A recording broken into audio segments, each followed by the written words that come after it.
da iawn I chi gyd ar fore crasboeth arall o haf, yn dyfe? It is rather draining, isn't it, the weather, dear me? And if you're like me, you've had quite a busy week, and hopefully we can come together, I don't say to relax, no, but to recharge our batteries, spiritually and physically, y bore yma. Felly croeso cynnes I chi gyd yn aelodau yn gyfeillion yn ymwelwyr a phawb sy'n ymuno â ni fel arfer dros Facebook a YouTube. Ac fe un o'n ni nawr I ganu gyda'n gilydd yr emyn agoriadol 42, number 42. Sanctaidd, sanctaidd, sanctaidd, ddiw holl y lluog, gyda gwawr y bore dyrchafwn fawl I ti. Sanctaidd, sanctaidd, sanctaidd, cadarn a thrigarog, trindod fendigaid, yw ein harglwydd ni. 42.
Dwi'n troi at lyfr y Salmau ar gyfer ein darlleniad ni y bore yma, Psalm 104, the 104th Psalm.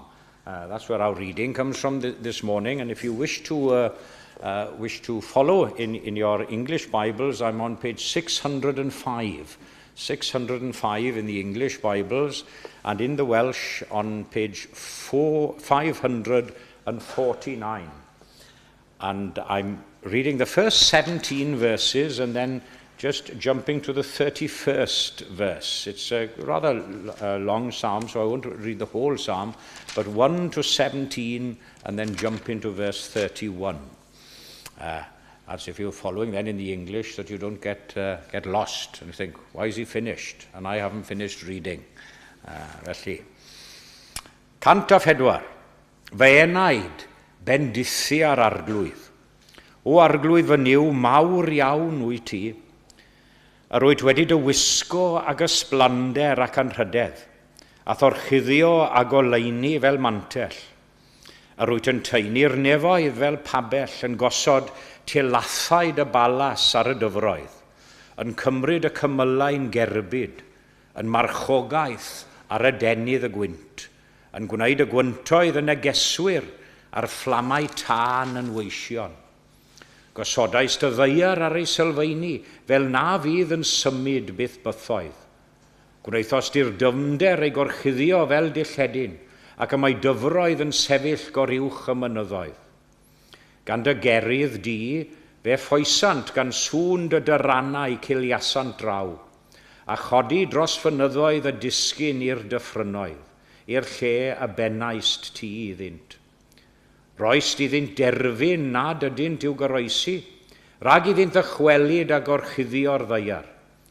A rwyt yn gwneud i ffynhonnau darddu mewn hafnau, yn gwneud iddynt lifo rhwng y mynyddoedd. Rhwnt ddiod i holl fwyst filod y maes, a chaiff a synod gwyllt ei dis a chedi. A mae adar y nefoedd yn nythu yn ei hymyl, ac yn trydar ymysg y cynghennau. A rwyt yn dyfrhau'r mynyddoedd o'th balas, digonir y ddeiar trwy dy ddarpariaeth. A rwyt yn gwneud i'r gwellt dyfu i'r gwartheg, a phlenhigion at wasanaeth pobl i ddwy'n allan fwyd o'r ddeiar.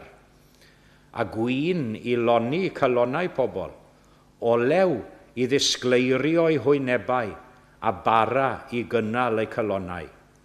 Digonir y coed cryfion, y cedrwydd Libanus a blanwyd, lle mae'r adar yn nythu a'r ciconia yn cartrefi yn ei brigau. Ac yna at adnod 31.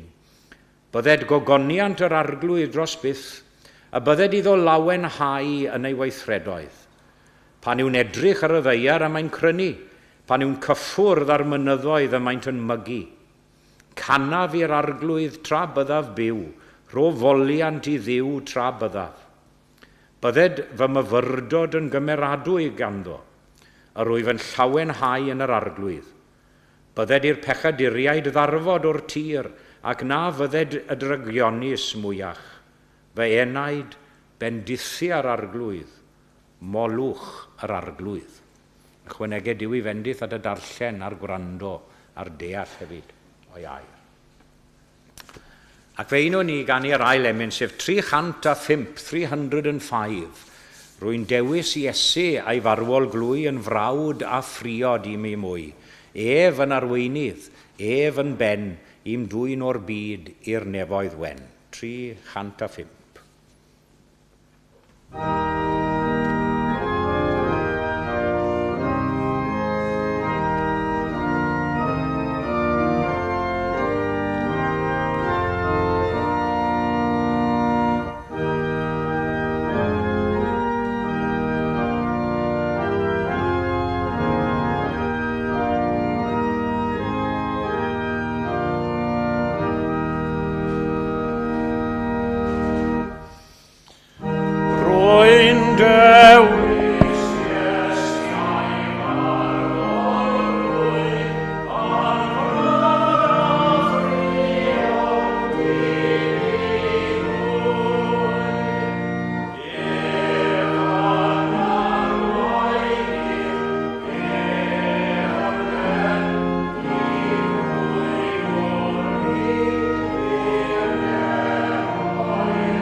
Cyfle ni nawr I droi at Dduw mewn gweddi. Let us turn now to God in prayer. Arglwyddau'n Duw, I ni newydd gannu y geiriau hyfryd na gan Williams, Pantacelyn. Pwy yw rendi ryddfan fe naid gwan? Pwy'n cwyd o'm holl o fidiau i'r lan? Pwy garia maich fel brenin ne? Pwy gyd ymdeimla fel fe? A dyna beth y nawn ni nawr wrth ddod ata ti unwaith eto mewn gweddi y bore yma. I ni'n diolch I ti am gyfle I wneud. A helpa ni nawr I ddod atat mewn ysbryd ac mewn gwirionedd, fel y gallwn ni y marllwys ein calonnau ger dyfron. Mae yna lot o fidiau a phroblemau yn ein bywydau ni, siŵr o fod. Ac I ni'n diolch I ti am gyfle fel hyn I ddod ger dyfron. A bydded I ni nawr I gael yr ysbryd na I ofyn nesau'n bod yn derbyn oddi wrth dy law di. Ysbryd I geisio nesau'n bod yn cael. Ac ysbryd I giro wrth y drws, I ddal I giro, ein bod ni weithiau falle'n teimlo bod y drws yng nghai. I giro wrth y drws nes ein bod yn ei chael i'n agor. Lord God, as we come once more before you now in prayer, help us to truly worship you this morning. Fill us with the right spirit and the right attitude to come before you. And as we come before you, we realize that we're doing the most important thing possible, really, worshipping the Almighty God himself. And in giving honor and praise to you, we place a great privilege on ourselves as well in so doing, although very aware of our unworthiness and shortcomings in many ways. Ond I ni'n diolch I ti am fendithio'n amlwg ein bywydau ni.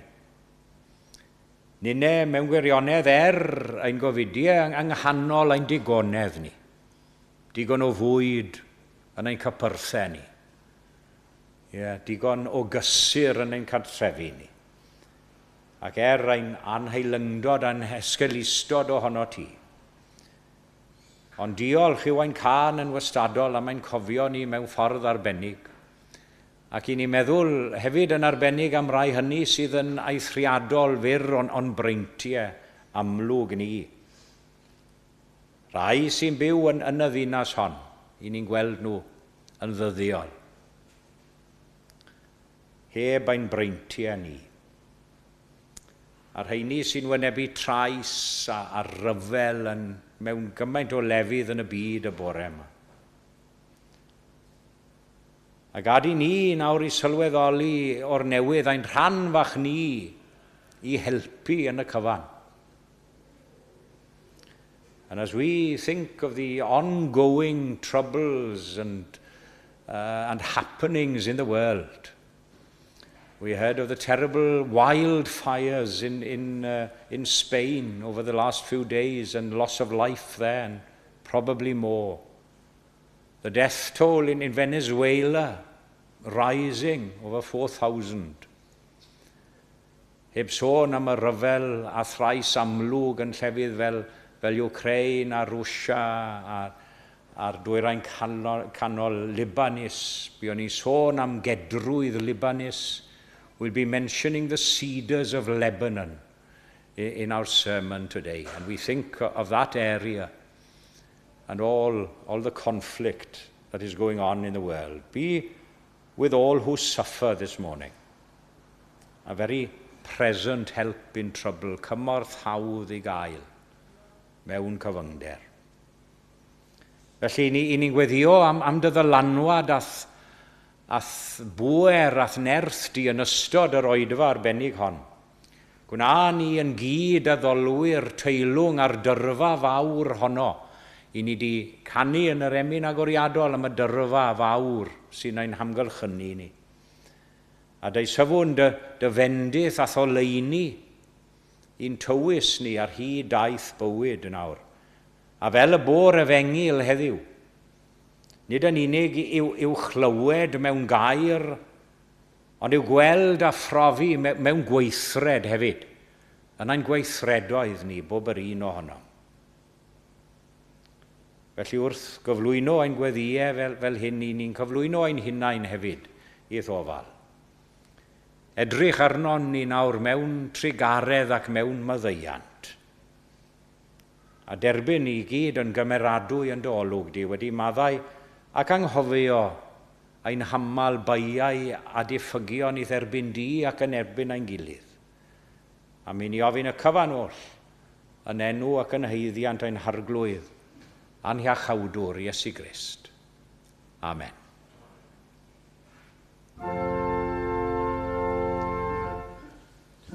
Ein tad ar o'n oed on a nefoedd sang taedd i'r da enw deled a dair nas wneler da efo ollys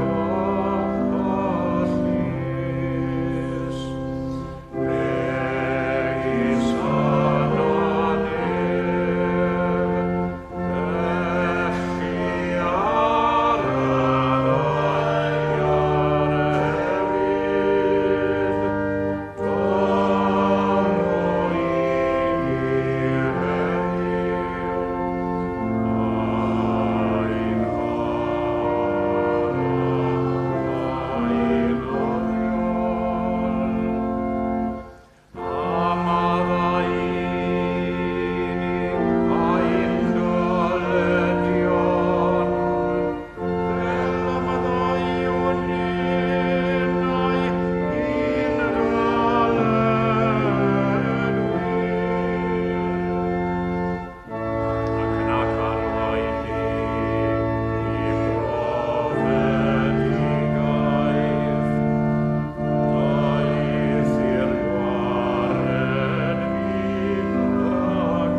Wel, croeso cynnes i aelodau i gyfeillion ac i ymwelwyr ein hoedfa bore yma. Warm welcome to members, friends and visitors to our service.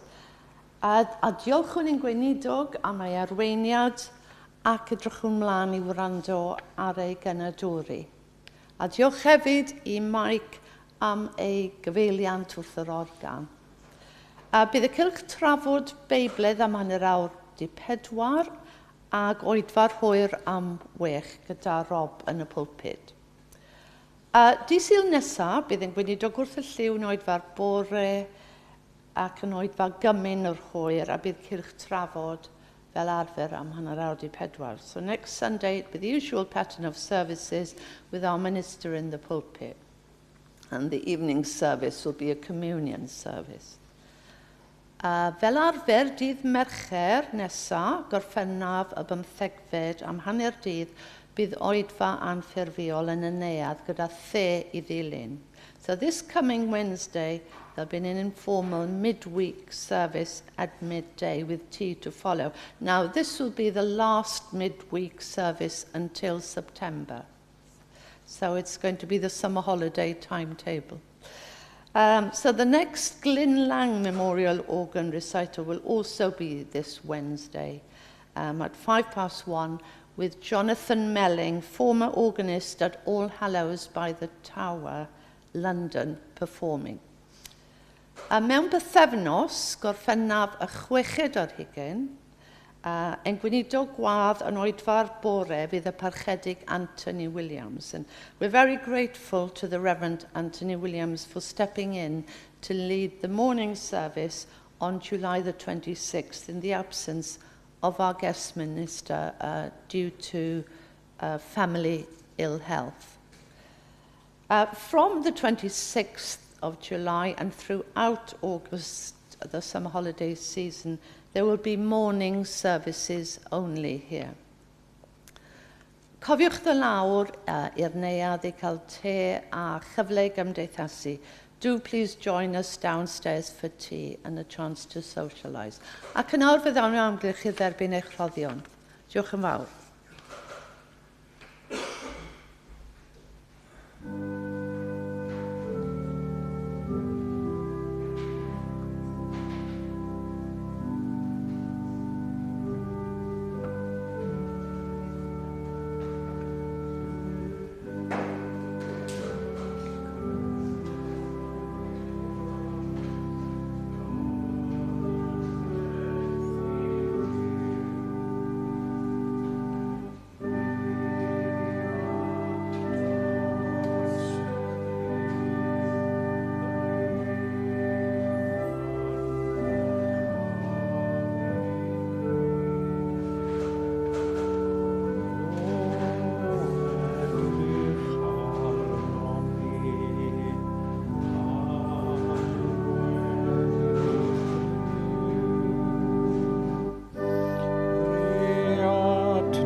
Ein roddion a ddagwn I ti arglwyddiwr, a diolch am dderbyn yn gasonodd stwr.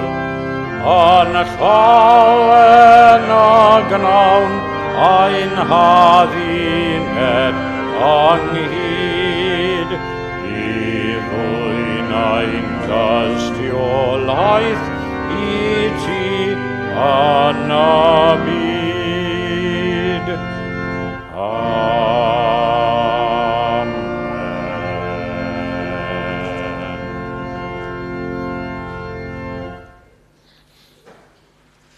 Ac fe dro ni at ein hemi nesaf, sef 755, ac eto Williams Pantacelyn eto. Y cysur I gyd sy'n llanw fy mryd fod gennyf drysorau uwch gwybod y byd.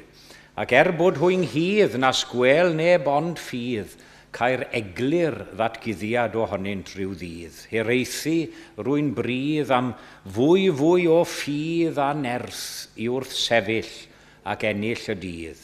Dyw ffyddlon eriod y cefais dy fod, dy heddwch fel afon, yn dirion I'm dod. 755.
Nes i ddarllen o Salm 104 ar ddechrau, yr oedfa, a dyma un adnod 16.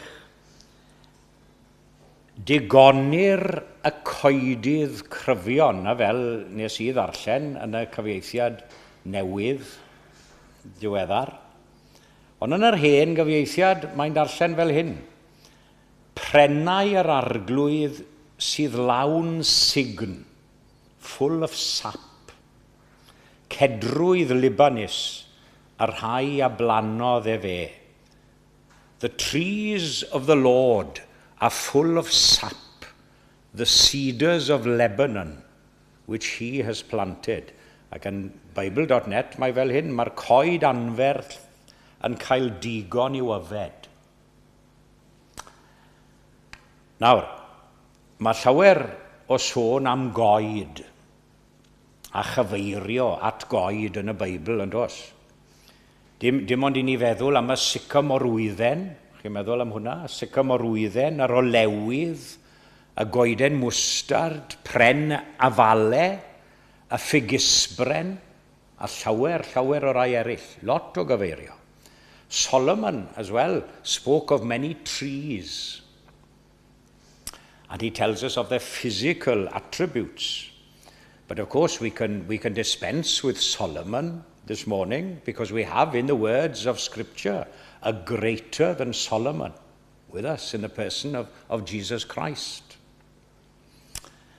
Ac mae Iesu yn sôn am goed, yn dyw e? Wedi cyfeirio at ambell un. A nid yn unig am un nodweddion botanegol, ond yn sôn am rai hynny hefyd sydd wedi plannu ynghynteddoedd yr arglwydd. Ni ein hunain, Cristnogion, yn ganghennau'r bywiol pren, yn ffynnu fel cedrwydd Libanus, like the cedars of Lebanon. Sorry, dwy eithog yma. And I want to invite you on a little journey this morning to the shade of the cedars of Lebanon. And think as well, I'll come to this at the end, what's going on in that part of the country, of the world at the moment.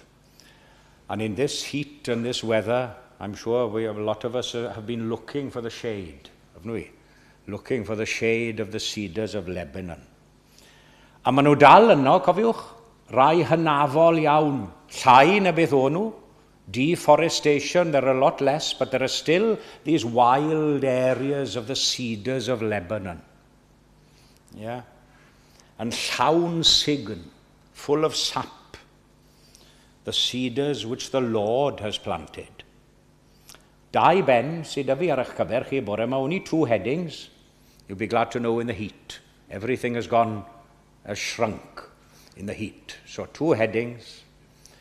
The absence of human hands in the planting and cultivation of the cedars of Lebanon. They weren't planted seeds, but by farmers or people. So the absence of human hands and the presence of heavenly hands. That's the second point.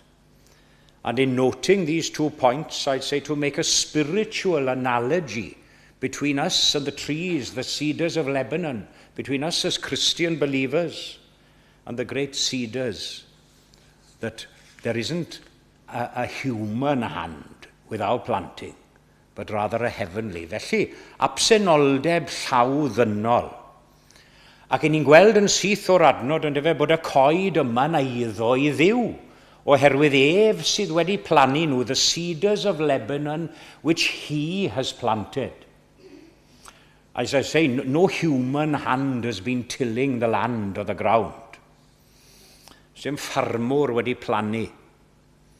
Chi wedi bod yng Nghwm Gwaun erioed, in the Gwaun Valley.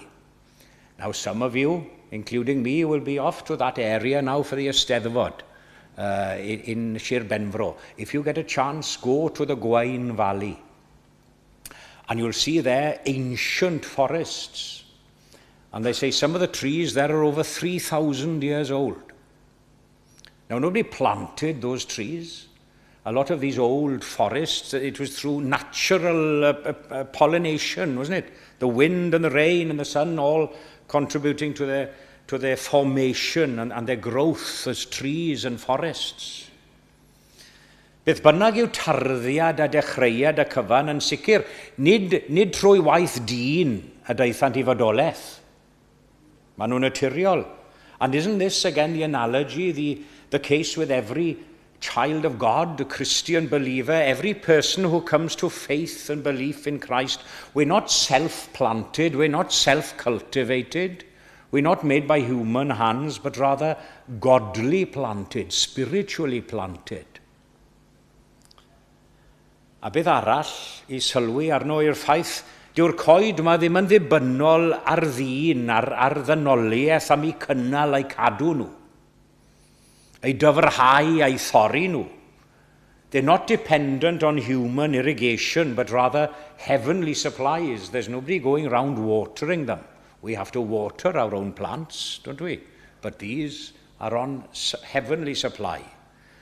Dyw'r cedrwydd yma, dyn nhw ddim yn orfod dibynnu am nerth ac yn egni dynol I sicrhau I bwyd a'i bywyd a'i bodolaeth. Ac oni dyw hynny fod yn iawn am y Cristion hefyd? All my hope on God is founded. He doth still my trust renew. Achos dyle'r Cristion fod yn annibynnol o gynhaliaeth ddynol, achos yn ni'n dibynnu ar gynhaliaeth ysbrydol, nefolaidd. So every Christian should be a tree of the Lord, spiritually speaking, in our planting, in our watering, not of the world, but of heaven. Ac os edrychwn ni'n agosach, ni'n sylweddoni'n fwy manwl ar y coed, ys dim byd dynol yn ei hamddiffyn nhw chwaith. Ddim byd o'r byd hwn yn ei hamddiffyn nhw. Nothing mortal protects them. It's as if these trees are kept by God. And isn't it should be the same with a Christian? The only shelter and protection that we can really rely on during the storms of life are these broad branches of God himself. A chyn I mi symud at yr ail bwynt. Mae'n amlwg bod I bodolaeth nhw, I bodolaeth penna nhw yw I ddyrchafu eu creawdwr. Hynny yw, pan fo unrhyw bren arall yn dwyn I ffrwyth, wedi enwi rhai o'n nhw barod, y ffigys, yr afal, yr oren, y ffrwythau yma I gyd, maen nhw wedi blodeuo a ffrwythloni oherwydd bod dyn wedi bod yn eu trin nhw, ac yn eu cynnal nhw, ac yn eu meithrin nhw. But who has planted these? Who has watered them? Who's protected them? Again, the analogy between the trees and us, God alone. We don't give thanks and glory this morning to man for our well-being. If we are truly to understand ourselves as we are as human beings, we give God the glory and our thanks and gratitude are to him alone. I Dduw bo'r gogoniant. Fel oedd y salm yn gorffen, molwch yr arglwydd, bendithia'r arglwydd, bless and praise the Lord. Which leads me to my second point this morning. If there was an absence of human hands and human intervention in the planting and cultivation of these cedars of Lebanon, there's certainly evidence of a heavenly presence, a spiritual presence. Mae'r testyn, mae'n dweud wrthon ni, yn glir ac yn blaen ymhell o fod mewn angen, maen nhw'n llawn sign, full of sap, saturated, full of sap. The trees of the Lord are full of sap, wedi cael digon i'w yfed. Mae'r prennau a'r planhigion I ni'n gofalu amdani nhw yn yr ardd.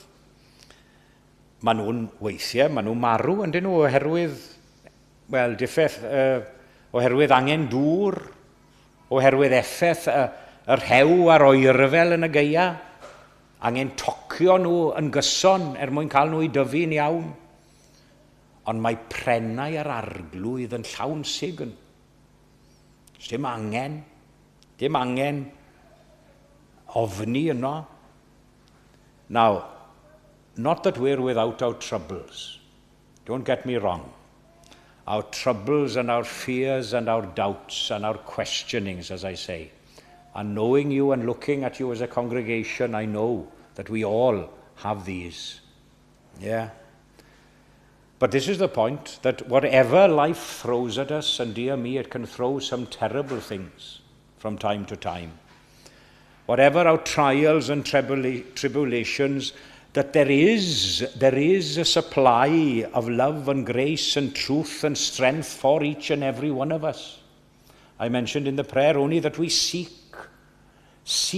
constantly, even if you feel that you're not receiving it. Ask and knock for it. And we do have a God who is not only able, but also willing and able to sustain us. Nid yn unig mae'r cedrwydd ma'n llawn sign, ond maen nhw'n fythol wyrdd, yn flodeuo yn barhaus. Evergreen, the evergreen cedars of Lebanon. Mae'r rhan fwyaf o goed ac o blanhigion, maen nhw'n dod yn ei tymor, yndyn nhw. A maen nhw'n gadael I cwmpo I dail wedyn ni ar gyfer yr hydre, ond nid cedrwydd Libanis.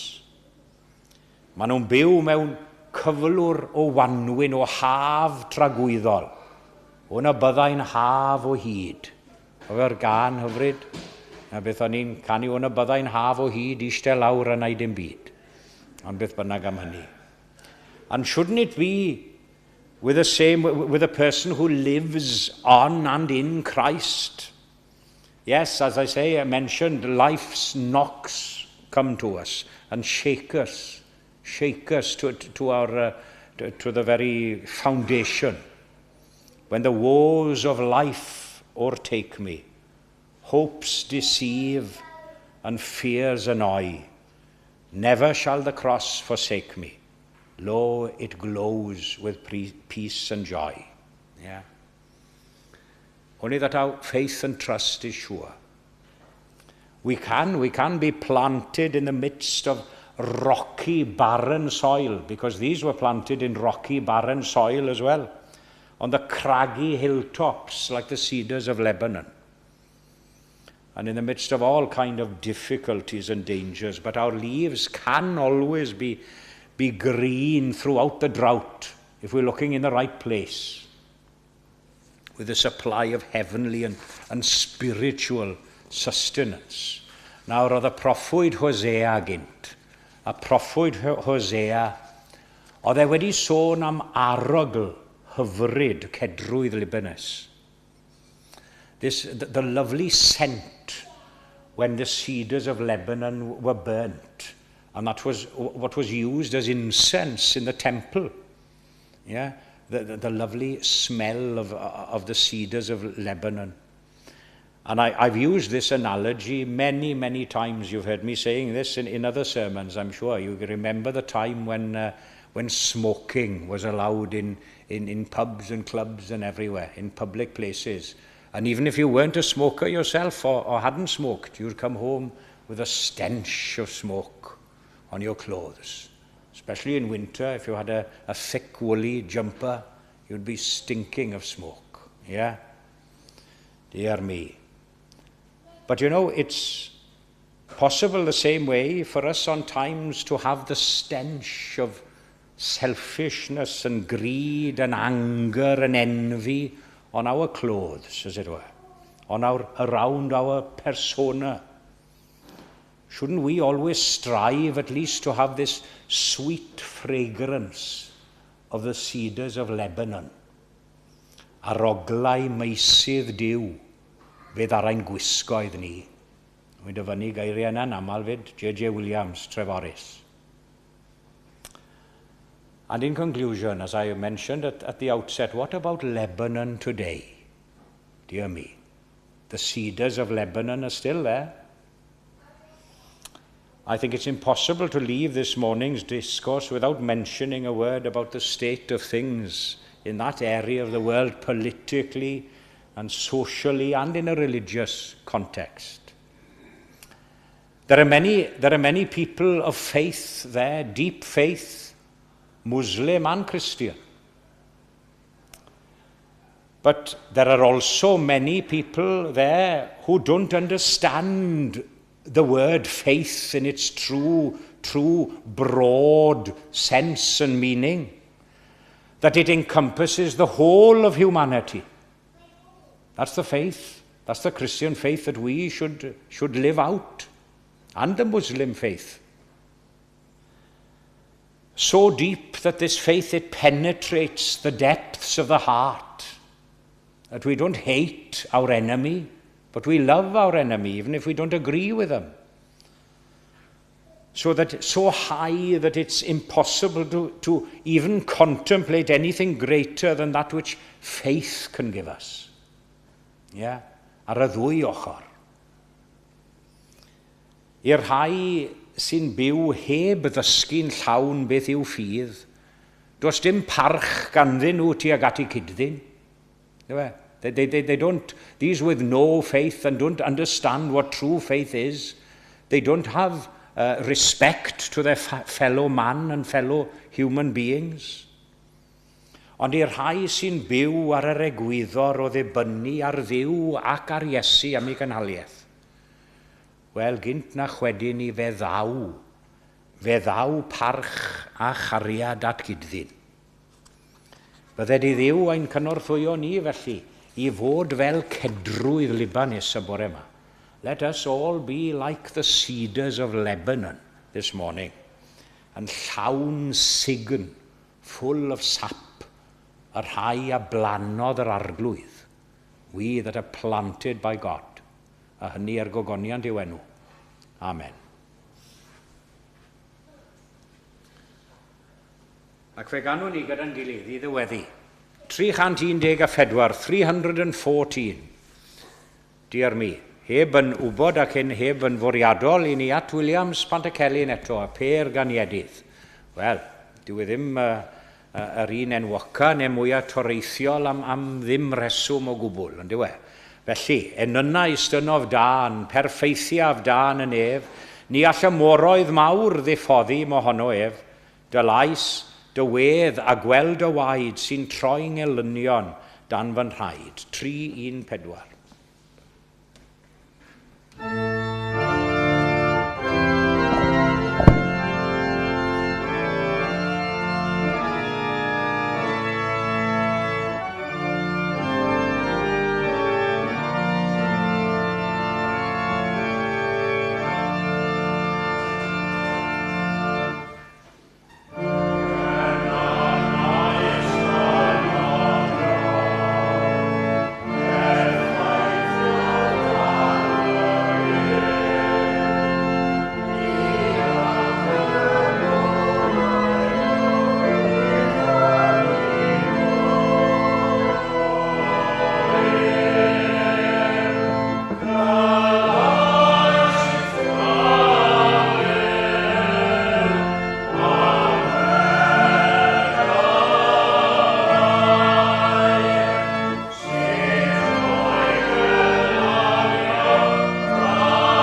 Awn ni roi ein gofal nawr i'r arglwydd. Let us commit ourselves to God in prayer. Farwel, farwel bob eilyn mwy. Mae cariad Iesu'n drech na hwy. Ac yn awr bydde di ras ein harglwydd ni, Iesu Grist, a chariad yw a chymdeithas yr ysbryd glân, i aros gyda ni ac i weithio ynom ni a thrwom ni, o'r awr hon hyd yn oes oesoedd. Amen.